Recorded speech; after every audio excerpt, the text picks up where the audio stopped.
Hi everyone, I hope everyone is doing fine. So let's start today's lecture.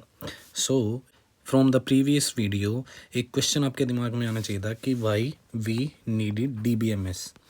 DBMS हमें क्यों चाहिए? DBMS से पहले भी तो फाइल्स मैनेज होती थी। तो DBMS से पहले फाइल मैनेज करने के लिए आप यूज़ करते थे फ्लैट फाइल सिस्टम।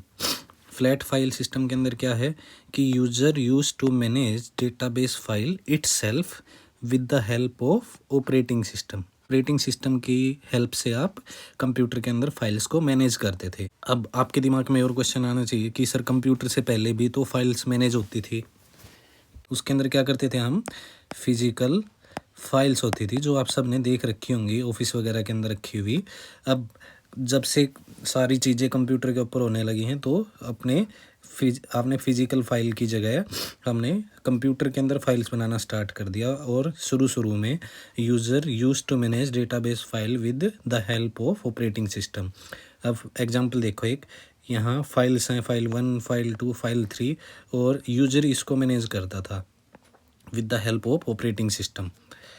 अब इसके अंदर प्रॉब्लम्स क्या थी कि पहला पॉइंट है कि user must know the storage details to access the data.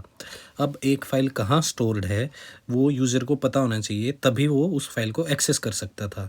अब परेशानी कहाँ है? मान के चलिए आपके पास 10 फाइल हैं तो आप याद रख सकते हो कि आपने एक फ़ाइल को कहाँ स्टोर किया है। बट अगर फॉर एग्जाम्पल एक छोटा सा कॉलेज ले लीजिए, उसके अंदर मान के चलिए 1000 स्टूडेंट हैं, तो हर एक स्टूडेंट का एक रिकॉर्ड होगा, उसकी एक फ़ाइल होगी। अब आपको किसी एक पर्टिकुलर स्टूडेंट की फ़ाइल चाहिए, तो उन 1000 स्टूडेंट में से उस एक पर्टिकुलर फाइल को निकालना एक टीडियस टास्क है। हमें नहीं पता कि वो कहाँ स्टोर्ड है। तो अगर आपको फाइल एक्सेस करनी है तो आपको पता होना चाहिए कि storage details of the file. और मान के चलिए if size of database is huge, मान के चलिए 10,000 फाइल्स हैं, तो flat file system fails to manage database. अब जो फ्लैट फाइल सिस्टम है ये फेल कर जाता था क्योंकि हमें इतनी सारी चीज़ें याद नहीं रहती। डेटा कंसिस्टेंसी इशू, इस का क्या मतलब है कि मान के चलिए एक स्टूडेंट 1 है और उसकी आपने एक फ़ाइल क्रिएट कर रखी है जिसके अंदर उसका सारा डेटा है। अब मान के चलिए आपने फॉर बैकअप एक जगह और फाइल आपने सेव कर रखी है। अब आपने इस स्टूडेंट 1 का डेटा अपडेट करना था, तो आपने क्या किया, फाइल 1 के अंदर तो वो डेटा अपडेट कर दिया, बट आप भूल गए कि एक और फाइल है जहां आपको अपडेट करना है।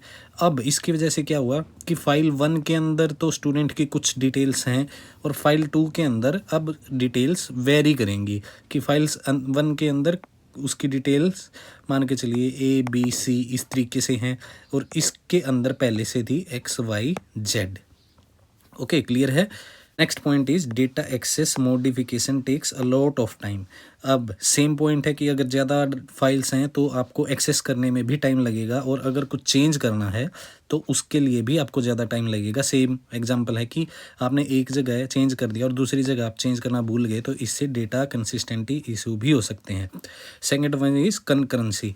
कंकरेंसी मीन्स कि एक फाइल को एक टाइम के ऊपर कितने यूजर्स, यूज़र 1, यूज़र 2, यूज़र 3, कितने यूज़र एक्सेस कर सकते हैं, कितने यूज़र यूज़ कर सकते हैं। पता है कि अब अगर एक फ़ाइल है तो उसको एक टाइम के ऊपर एक ही यूज़र एक्सेस कर सकता है।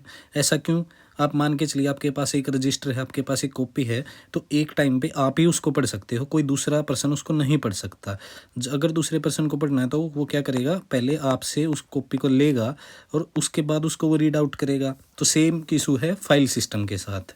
एक फाइल एक ही पर्टिकुलर पर्सन एक टाइम के ऊपर यूज़ कर सकता है, बट हमें पता है कि एक फाइल के अंदर सिर्फ एक ही रिकॉर्ड हो ऐसा ज़रूरी नहीं है। एक फाइल के अंदर कितने नंबर भी ऑफ रिकॉर्ड हो सकते हैं। आपने एक कॉपी के अंदर सिर्फ एक ही टॉपिक लिखा हो ये ज़रूरी नहीं है, मल्टीपल टॉपिक्स हो सकते हैं। तो मान के चलिए आपको रिकॉर्ड नंबर 1 पढ़ना है और जो आपका दोस्त है उसको रिकॉर्ड नंबर 2 पढ़ना है, बट ड्यू टू आपने एक ही कॉपी के अंदर सारी चीज़ें लिखी हुई हैं, सिर्फ एक टाइम पे एक ही पर्सन उसको यूज़ कर पाएगा। तो इसकी वजह से क्या है, कंकरेंसी लो है, क्योंकि एक फाइल को एक ही पर्सन एक टाइम के ऊपर यूज़ कर सकता है।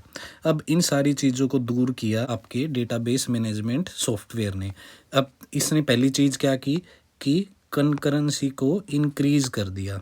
कंकरेंसी को क्या किया, इंक्रीज़ कर दिया। अब ये कैसे किया, मान के चलो फाइल है और इसके अंदर कुछ रिकॉर्ड हैं, रिकॉर्ड 1, रिकॉर्ड 2, रिकॉर्ड 3, और इस तरीके से कितनी भी फाइल्स हो सकती है। मान के चलो 2 यूज़र आए, यूज़र वन को एक्सेस करना था रिकॉर्ड नंबर 1, और यूज़र 2 को एक्सेस करना था रिकॉर्ड नंबर 3। अब पहले क्या होता था कि जिसके पास फाइल है सिर्फ वो ही सारे रिकॉर्ड को एक्सेस कर सकता था, बाकी यूज़र्स को वेट करना पड़ता था। अब डेटाबेस मैनेजमेंट सॉफ्टवेयर के अंदर क्या हुआ कि आप फाइल को छोड़ के रिकॉर्ड लेवल पे भी एक्सेस कर सकते हो, मतलब कि आपको पूरी फाइल की ज़रूरत नहीं है, आपको जो रिकॉर्ड चाहिए आप सिर्फ उसको एक्सेस करो। अब ऐसा करने से क्या होगा कि मान के चलो इसके अंदर 500 रिकॉर्ड हैं एक फ़ाइल के अंदर, तो अगर 500 यूज़र चाहें तो वो सेम टाइम के ऊपर रिकॉर्ड्स को एक्सेस कर सकते हैं। क्लियर है यहाँ तक? सेकंड पॉइंट क्या आया इसके अंदर कि आपको ईजी टू यूज़ है डेटाबेस यूज़ करना due to DBMS। Easy to use कैसे है, हमें स्टोरेज डिटेल अब याद करने की ज़रूरत नहीं है कि हमने डेटा कहाँ स्टोर किया है, ये हमें याद करने की ज़रूरत नहीं है। ओके, एंड थर्ड पॉइंट क्या है कि आपको लेस एक्सेस कॉस्ट लगेगा, अब लेस एक्सेस कॉस्ट नीडेड। क्यों? क्योंकि आप इसके अंदर इंडेक्सिंग यूज़ करते हो, इंडेक्सिंग यूज़ करते हैं।